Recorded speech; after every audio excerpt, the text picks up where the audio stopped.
ila daawo su'aashan xalay weydiiyey madasha mustaqbalka iyo sida ay uga falceliyeen. xildhibaane 4 sano ka hor idinkoo koox oo saaxiib ah waxaad tirahdeen Soomaaliya dalku badbaadin rabaayo aan badbaadino waa idin yeelnay saaxiibadii kulligood ma guuleysteen xukunkii taladii idinkaana xukunkii la wareegay midkiinii madaxweynaha noqday ma ahane intii kale haddana waxaa leedihiin Soomaaliya dalku badbaadin rabaayo aan badbaadino. cidda laga badbaadinayna waa saaxiibkiina idinku noo keenteen doorateen isku mowqifka haydeen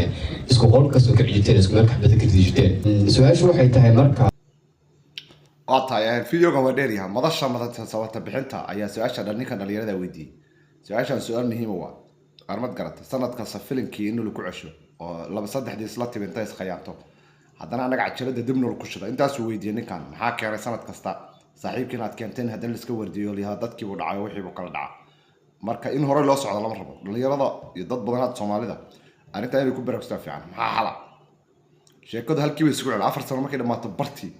بيكون قريصة إلى ما رئيس الدورة شو المتشري ده أنت لما كمان يسند بخوض يا وريرك مرجع عليك تعرف المهم هو هالقف بهالوعي بيبقى أنت ماشان لما مد بيكون شرط هالكانو وعمد دي من ضد كان ملاح ذا ماشي هيستاهل يسكت هالشران الدنيا ده توكسران وأنا نملا ولا غير بهربان وبهدلك كوتشرنا إيه وامدو دي ساسة يكون قرابتين وقف واش خصيات دم تقضى قوته والعكس هكذا هالشران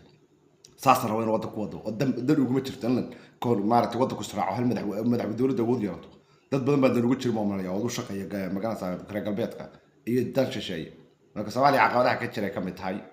haddaan loo madaxadeeyo madaxa loo furan oo wadanka la israacsiin oo la isqabadsiin oo wadanka gudbada loo taagin wallahi waa baabaayna xaaladdu khatar bay ku socotay khatar cadi ninkan dhalinyarada su'aashu weydiiyo waa su'aal muhiim cajalada dadka lagu cusho sanadka safilinka soo noqnoqdana yaa idinka ka mas'uula marka dee sanadka sanaga cajalada noloshada raashid dibada loo taag halkan waa shaqadii Soomaaliya iyo wadanka Australia